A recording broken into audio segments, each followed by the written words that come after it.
खला वापस किया जाए। एक मकान खला वापस किया जाए। हमने कोई नामांतर पे दस्तखत नहीं दिए हैं। हमारे नाम, हमारे बाल बच्चे नाबालिग थे, अब उनके उनके दस्तखत नहीं है। ये लोगों ने मेरी संपत्ति धोखाधड़ी से हड़प कर ली है। नमस्कार, मैं सादिक खान, इंडिया खबर में आपका स्वागत है। आज हम मध्य प्रदेश के खंडवा जिले के पंधाना विधानसभा के ग्राम सिंगोड़ में उपस्थित है, जहां पर 110 साल के बुजुर्ग कल्लू निमानिया का दर्द न छत न रोटी न इंसाफ। जी हाँ दोस्तों, ये तस्वीर है एक ऐसे बुजुर्ग की जिनकी उम्र 110 साल है, लेकिन न रोटी है, न छत और न कोई सहारा है। सरकारें बदलती रही, सरपंच भी कई आए गए, लेकिन 110 साल के कल्लू निमानिया आज भी दाने दाने को मोहताज है, जिसे समाज और सरकार मिलकर सहारा देना चाहिए था। आज वो बुजुर्ग खेतों में जैसे तैसे जिंदा है। ये कहानी नहीं, हकीकत है उन अन्याय की जो एक बुजुर्ग के साथ हुआ। जमीन छली गई, इंसाफ छीन लिया गया। खंडवा जिले के ग्राम सिंगोड़ में सेवक मोपारी के खेत पर एक ऐसी सच्चाई सामने आई है जो इंसानियत पर सवाल खड़े करती है। आइए जानते हैं खुद कल्लू निमानिया और उनके बेटे तुलसीराम से, जिनका दावा है कि उनसे 1980 में जमीन धोखेधड़ी से हड़प ली गई। आज ये पिता पुत्र खेतों में रहने को मजबूर है, न खाने को है न पहनने को। क्या कह रहे हैं यह दोनों, सुनिए उनकी जुबानी।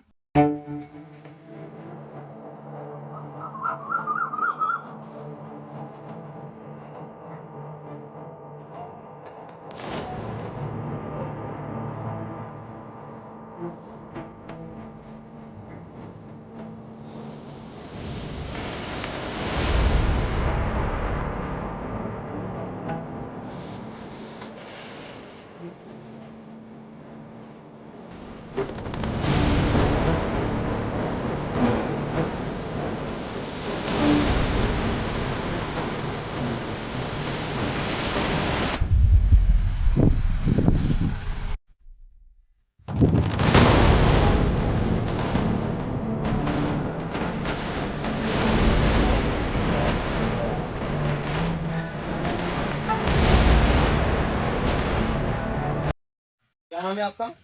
ये मेरे पिताजी है। अच्छा, कल्लू विमानिया। मैं उनका पुत्र तुलसीराम। जी। कितने समय से रहे आप ये ग्राम सिंगोड़ में? ये यहाँ तो 150 और दादा परदादा सभी आए गए अच्छा। है ना। आपको पंचायत के द्वारा कोई योजना का लाभ मिला कि नहीं मिला? नहीं मिला है, नहीं मिला। किसी भी योजना का नाम नहीं मिले है कहीं। आपकी समस्या क्या है, थोड़ा खुल के बताइए। हाँ, मेरी यही समस्या है कि लोगों द्वारा जमीन जायदाद संपत्ति हड़प ली गई है 2080 के तहत, 1980 के तहत। अच्छा, आपकी कितनी जमीन थी? 14 एकड़ 12 डिसमिल थी। किसके माध्यम से हड़प ली गई, ऐसा आपने अवगत कराया शिकायत में कलेक्टर को, जनसुनवाई में? 1980 में हड़प ली गई है। अच्छा, हाँ, अभी तक कोई कार्यवाही? कोई कार्रवाई नहीं हुई। पटवारी भी आए गया लेकिन कोई कार्रवाई नहीं हुई। ये जो कुटिया है, ये किसकी है, आपकी है? नहीं, हमारे यहाँ कुछ नहीं है। यहाँ तो जहर पीने का अलावा कोई रास्ता नहीं। तो ये किसकी कुटिया में आप रह रहे हैं? सेवक राम पटेल के खेत में रह रहा हूँ, सिंगोड़ के पास, अच्छा, खंडवा रोड। तो यहाँ पर कैसे रह रहे हैं आप? यहाँ पूछ पड़ाछ के रहे, देख रेख पशुओं की करना बस। तो आपको पंचायत द्वारा कोई कुटीर वगैरह या फिर कोई ज़मीन वगैरह, ऐसे कोई योजना का कोई लाभ आपको मिला है? किसी भी योजना का पंचायत द्वारा कोई लाभ नहीं दिया गया है। राशन भी पूर्ण नहीं मिलता। अच्छा, तो आप पात्रता में नहीं आते होंगे? पात्रता में तो है, लेकिन मुझे जानबूझकर बाहर कर दिया गया है पात्रता से। अच्छा, आपके पास कोई मोटरसाइकिल है? गाड़ी घोड़ा साइकिल वगैरह कुछ नहीं है। मकान वगैरह कुछ नहीं है? कुछ नहीं, कोई नहीं है। फिर भी आपको किसी भी योजना का कोई लाभ नहीं मिला? कोई नहीं, लाभ नहीं मिलता, कोई सरपंच नहीं सुनते। इस मामले को आपने कलेक्टर में इस मुद्दे को उठाया, आपने अवगत कराया? कई बार उठाया था लेकिन कोई सुनवाई नहीं होती है। अच्छा, हाँ। और फिर बोलिए। भाई कई बार शिकायत की थी, हाँ हाँ, फिर क्या हुआ? कोई सुनवाई नहीं होती, इसलिए कहाँ जाए। अच्छा, आपने ये जो आरोप लगाया है, इसमें कहाँ तक सच्चाई है?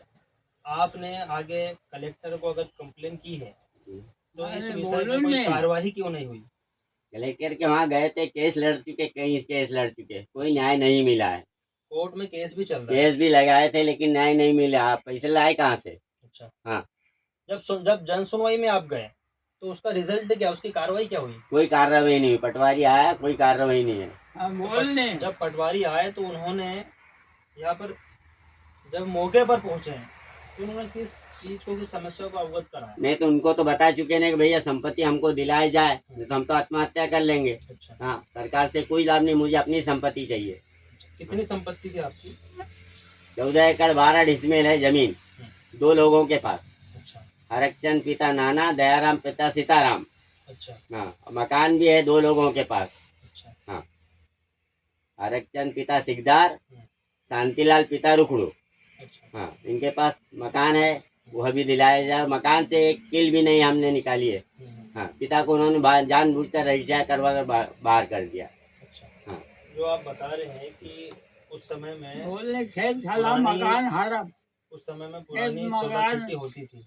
उस समय में नकली सौदा चिट्ठियां सादे कागज पर बनाई जाती थी, पटवारियों को साथ कर। अच्छा हाँ, गांव के पटवारी लोग बनाते थे पटेलों के कहने पर। हाँ, क्या उम्र है दादा की? 110 साल है ना? खेत मकान खला वापस किया जाए। अच्छा खेत मकान खला वापस किया जाए। हमने कोई नामांतर पे दस्तखत नहीं दिए हैं। हमारे नाम, हमारे बाल बच्चे नाबालिग थे, अब उनके दस्तखत नहीं है। माता पिता ये लोगों ने मेरी संपत्ति धोखाधड़ी से हड़प कर ली है। ये लोगों ने मेरी संपत्ति धोखाधड़ी से हड़प कर ली है। मेरी ईमानदारी को इन्होंने बर्बाद कर दी है। ये सब बेईमान हो गए लोग। मेरी संपत्ति वापस किया जाए साहब जी। खेत खला मकान मेरा वापस किया जाए। मैं कैसा जिंदा रहूं?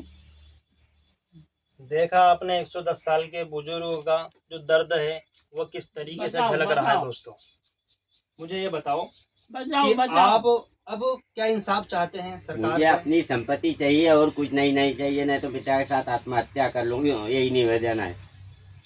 यहाँ पर विगत आप कितने वर्षों से रह रहे हैं? यहाँ 2008 से रह रहा हूँ, सेवाग्राम पटेल के खेत पर।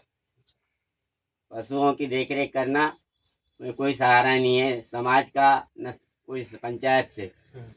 और क्या कुछ बोलना चाह रहे हैं आप? और कुछ हाँ। बोलोगा?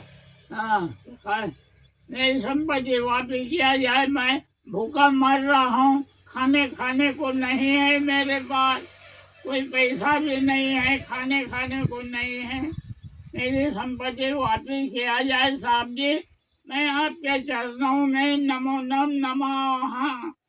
ठीक है आपकी आवाज को उठाएंगे। देखा आपने 110 साल के कल्लू निमानिया का वो दर्द, जो सिर्फ भूख और गरीबी का नहीं बल्कि उस सिस्टम की नाकामी भी है जिसने उन्हें बेसहारा छोड़ दिया।